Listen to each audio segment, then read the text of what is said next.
Hello, everybody. Oh, we got the headband on. Let me take that off. Oh my gosh, I'm getting a haircut in 2 days, y'all. Oh, say goodbye to these luscious, luscious locks. I don't think I'm gonna get like a buzz cut or anything, but I think I'm gonna go short, man, just because I'm so. Look at this thing. Look at this. This is what I have to deal with every day. Look at the girl from The Ring over here. I thought about doing what's his name, Billy from Scream, because I definitely have that hair, that '90s hair when I don't touch it. It's pretty crazy. Anyways, today we are talking about Mission Impossible Fallout. We are here. I'm going to see Dead Reckoning tonight, so I'm just making it under the line with my reviews, my revisits, and this one is another good one. Obviously, no one's saying anything different, but I will say, it is a little bit of a step down from Rogue Nation. I think Mission Impossible 3 is still my favorite because I love JJ, I love Philip Seymour Hoffman, I like Maggie Q, I like that team, I think, the best, because Simon Pegg is in there with Ving Rhames, so it's like kind of the start of like our team that we've had in all the other movies since then. And then, I like Jonathan Rhys-Davies, Jonathan Rhys-Meyers. I'd love to see John Rhys-Davies in this movie, in a Mission Impossible. Honestly, we just saw him in and I love like the introduction of Michelle Monaghan as the wife. I love that dynamic, and of course Philip Seymour Hoffman. But I do think Rogue Nation is still the best. As of now, as of 1:30 p.m., when I'm going to see this movie at 5:30 for the next 4 hours, I think Rogue Nation is the most through and through Mission Impossible movie after my most recent rewatch of all of them. But let's talk about Fallout, because it's pretty freaking great. It is pretty freaking great. Another amazing cold open. We've got, them losing the nuclear warhead, like the plutonium warheads, and it starts this thing, and you even see it like in the trailer of Dead Reckoning, where he's like, the mission is more important than us, and he's like, I cannot accept that. And so it goes into like Ethan Hunt doing whatever he can to put himself in front of his team, to save his team before the mission. And that's kind of like a theme throughout the movie. Like even Rebecca Ferguson does it later, where she's fighting Lane and then manages to save Benji before. Oh my gosh, my cat is being too cute right now. But I like the return of Solomon Lane. I think this is a much better performance from Sean Harris. I think he's got a real good grip on this character. I like the beard. I like his look much better than in Rogue Nation. I will say that, like, that is the better part than Rogue Nation is Sean Harris as Solomon Lane. I like the beginning with the fake marriage, that flash, that dream sequence. I love a good dream sequence. It starts out with a decent cold open. I do find it funny that, like, I go back and forth. I don't think I like Wolf Blitzer in this. I understand why you have to do it because of the reveal that you need a real life person that everyone thinks is reporting this, nuclear explosion. And then it has to be a reveal that it was all a setup. It's a pretty elaborate, for all the things that Ving Rhames and Simon Pegg can do, hack into, like, Langley in the first movie, hack into whatever other defense system, remotely, like with whatever iPad they have that day. They couldn't get an iPhone password. They had to do this whole elaborate, they had to wreck some guy's car. They had to build a fake hospital. They had to build a fake newsroom. They had to get Wolf Blitzer mask and create an entire fake news segment. Who's running like the deck? Who's running like all the graphics on the news? Just to get an iPhone password. I do find that really funny, of all the stuff that they can hack, and they do this elaborate, amazingly intricate scheme to get an iPhone password. I find that funny. But great cold open leads to the rest of the movie.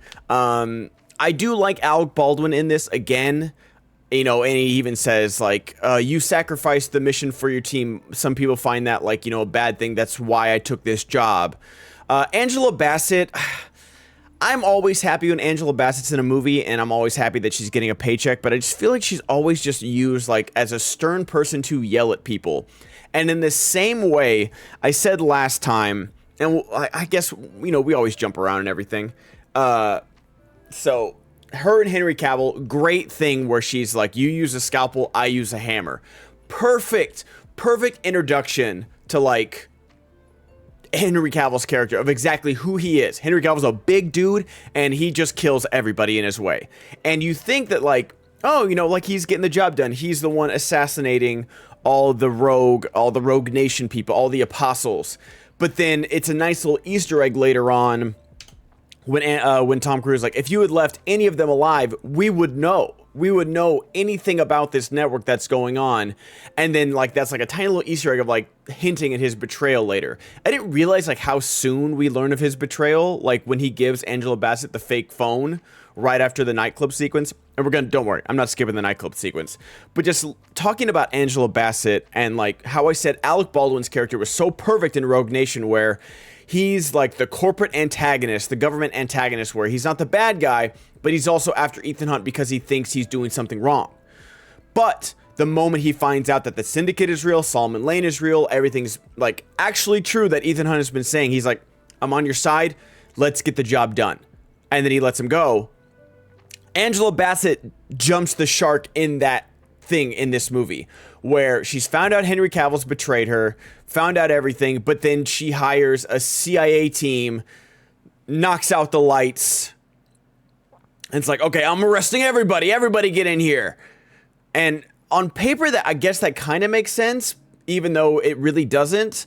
And then, of course, apostles have infiltrated the CIA, and you know, then everything goes crazy and like the rest of the movie can happen. I understand the rest of the movie needs to happen, but that's what I was talking about, where it's a perfect corporate like foil that ends at the right time. And then Angela Bassett like just goes too far, where it doesn't really make sense. It doesn't really make sense in the scheme of the movie. But like, I understand that the rest of the movie needs to happen. But man, we're going to get to the nightclub scene, because everything about the nightclub scene is peak in this movie. I love all the helicopter stuff at the end, and like it's a very thrilling ending. But nightclub is, you know what, let's talk about the nightclub scene, then we'll talk about Henry Cavill. The nightclub scene is exactly what you want a Mission Impossible movie to be. Now, we've already had, I think, all 3 John Wicks come out at this point. 2018. When was John Wick 3? Maybe John Wick 3 was after this. John Wick. It was. So we've had 2 John Wicks so far. So 2 pretty big nightclub scenes that we've seen. I think there's a nightclub scene in John Wick 2. I haven't seen John Wick 2 is like the one I've seen the least. Honestly, I've only seen it once. I'm pretty sure there's a nightclub scene in John Wick 2, but forgive me if there's not. But we've had a pretty big one in John Wick for sure. Epic like nightclub scene that everybody watches on YouTube all the time, and amazing soundtrack and everything. So you got a pretty high bar with nightclub scenes, and it's amazing rave. By the way, I've been to raves, I've worked raves, I've worked nightclubs. This is the cleanest and emptiest and quietest bathroom a nightclub has ever seen in the history of nightclubs. Nightclubs, raves, whatever you want to call this party that they're at. Cleanest and quietest. I'm okay with it. It's a movie, but that bathroom is huge for a reason, and like 5 people use it when they're in there for like 20 minutes and like murdering people. It's insane. But great scene. Like, just amazing. Best fight choreography of the entire series by far. This fight scene is easily number 1. Henry Cavill just going, like, the most used gif of all time is him cocking his arms. Like he said, it was like the 3rd or 4th take. He was just trying something new, and they used that. Awesome. So awesome. Makes no sense. Makes no sense, but who cares? It's so great. Man, I'm already 9 minutes in, and we're just talking about the nightclub scene. But the fight is so awesome. It's fun to see, like, we watch Fast and Furious, we love these things, but we like to see our heroes get beat up. We like to see them fallible. We like to see that they're, like, not unbeatable like, Vin Diesel and The Rock all the time. Like, they do take some licks in this movie, and Ethan Hunt is no stranger to taking licks. But love this scene, love the appearance of Rebecca Ferguson's character reappearing right there.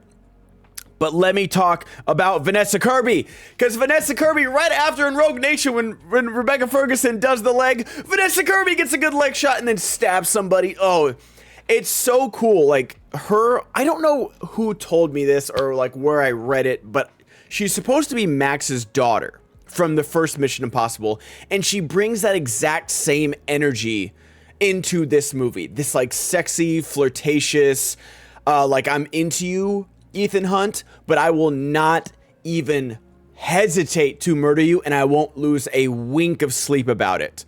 Like she's like sexy and cool and like, oh yeah, I like you, but I'm also selling plutonium on the black market, and I don't care who gets it. I love that. I love that whole vibe, that whole mood. It works so well. And like it shows when she's like, okay, I want to leave now, and Ethan's like protecting her, but when Ethan's like fighting, she like stabs the guy in the heart and then slices that dude's throat right after that, and she's like, yeah, this is me. And then that's everything about Vanessa Kirby. I'm so glad that she's back in this in Dead Reckoning Part 1 because she's so cool. She's just so cool, and I wish Hobbs and Shaw was better because I did like her in that movie. I do find it funny that her and Jason Statham were the same age as siblings. Hilarious. But she's so great. I want to see Vanessa Kirby in everything. And I think, was that her in, what trailer did I just watch? Napoleon? Is she in Napoleon? Was that her in Napoleon? The Crown, Mission Impossible, upcoming. She is in Napoleon, yes. So I'm very excited because of her in Napoleon. Joaquin Phoenix is like, yeah, he's great. But I'm also very excited for Vanessa Kirby in Napoleon. But yeah, awesome nightclub scene, everything about it. It works so well. Flashing, like talking about Henry Cavill. Now, I like a good reveal. I love me a good reveal that he's John Lark. He's the, you know, this big terrorist that's wanting to, you know, kill everybody in the world. But like, how does it work? Okay, so Liang Yang, who is the guy in the bathroom that, you know, Henry Cavill and Tom Cruise fight, he's a Lark decoy. So did Henry Cavill hire him to like go to the bathroom, and then he was like, was that awkward for Henry Cavill being like, hey, you're a decoy, I'm gonna fight you right now, and then like not try and not kill you because you got to go to this meeting with the White Widow to get the plutonium so I can get the plutonium. And like meanwhile he's like in the CIA, like deep into the CIA, and like I know CIAs are crazy, like I don't want to say too much because they're probably watching me record this video, let alone when I post it, but like the cover story's got to be insane. Like I'm willing to accept a whole lot in Mission Impossible, but good lord, that is an insane cover of like being the #1 CIA hitman, and you're also like this well-known like John like manifesto terrorist person. But anyways, I just thought that was interesting. I think Henry Cavill's great in this movie, and I understand that like he probably didn't want to sign up for another franchise after like the DC mess that he went through and still was going through, you know. Crazy that he was still going through it 5 years later and still had no like definitive future. And this is the movie that Mustache Gate came out of, where like the messy Justice League part. But just like awesome in this movie, so cool. I wish he could come back. And same with like Alec Baldwin. You know, Henry Cavill kills Alec Baldwin in this movie. It's a very good death, and like he gets like a few punches in, even though he probably wouldn't in the CIA's #1 assassin. The secretary wouldn't get any punches in on him, but it was a really good death, really good fake out with the masks and everything. I still don't know how they pulled it, but it really works. It's a great reveal, and Alec Baldwin, like, it shows like how good of an actor the secretary is, even though he's not really acting, and it's like, okay, that's a lot. And that's where Angela Bassett's character goes a little too far. The finale of this movie is really good. I will say it's better than Ghost Protocol. It's better, I don't know. It's tough to rank the finale. It's better than 2, obviously, even though like the finale of 2 is the best part of the movie. But just the finale of like seeing Julie, like they're like, why are you in this medical camp? Like why are they setting up bombs here? And they're like, oh, because like the water supply, there's a glacier here. They're gonna give a drought for like half the world. But still, why? Why'd you put a medical team here? And then you find out why, because Julie is there, Michelle Monaghan.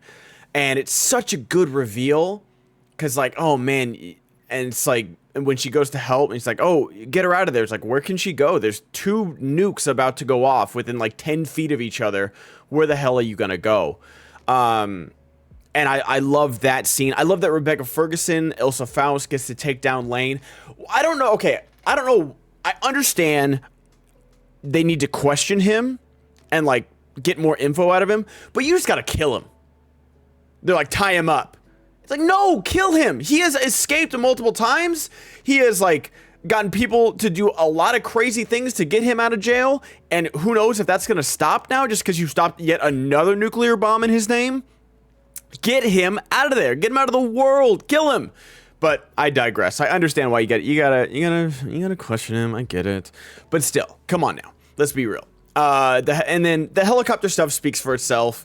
The fact that this was all real is wild. The fact that he was Tom Cruise was controlling the camera while piloting, absolutely insane.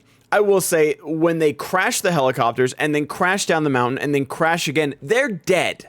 They are dead. They're not like, it's one thing when their helicopter's rolling when they're strapped in. It's another thing when they're rolling and they're not strapped in and they're just bouncing around. Like, they're just dead.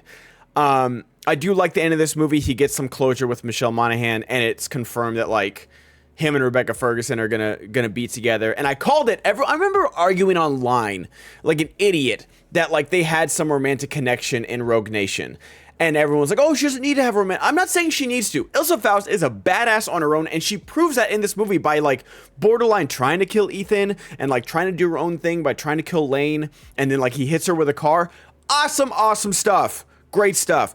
But you know they had a connection. You know they got feelings for each other. There was, like, just electricity shooting between them. And she even said, run away with her. What am I talking about? I was right. Again. But anyways, awesome movie. I still think I put this number 3. I think my official ranking is Mission for my favorites. 3, Rogue Nation, Fallout. 1, Ghost Protocol. 2. Like, I do think that's my official ranking after watching all of these. I think I like 1 better. I like the intensity of it. I love, it's like it was the first, the CIA break-in is one of my favorites, hanging on, the sweat dripping is awesome. The finale's better with the train. I love that. It's great. So I think I have 1 higher than Rogue Nation. Oh, no, higher than Ghost Protocol. Ghost Protocol Burj Khalifa is like top tier. But other than that, the movie kind of falls off, honestly. It's got the Kremlin stuff too, so it's got 2 good scenes, but other than that, like, the villain is so forgettable, the finale's kind of forgettable as well. But anyways, they're all great. Even Mission Impossible 2, I'm like, this is fun. It's still not good, but it's fun. It is fun, and the finale's some good John Woo action. The finale on the bad guy island, awesome bad guy island, is still fun. So easily possibly the best franchise out there. Like, it's hard because, the MCU has like 30 things out there, and like the MCU's up there. It's better than Fast and Furious. I like it better than Harry Potter. It's probably more solid than, Middle Earth, even though I have a soft spot for the Hobbit trilogy. But it's not better than Middle Earth. Sorry, I don't know why I said that. But for 7 movies, it doesn't miss. I wouldn't call Mission Impossible 2 was like a trip. It wasn't a miss. It was a little stumble. And everyone can stumble now and then. But thank you guys so much for watching. Anybody and everybody that watched these gave a thumbs up. I really appreciate it. Comment down below what your ranking is, and let me know what you guys thought of Dead Reckoning. I'll be seeing it in 3.5 hours. I'm very, very excited. Thank you guys for watching. Appreciate y'all. Bye-bye.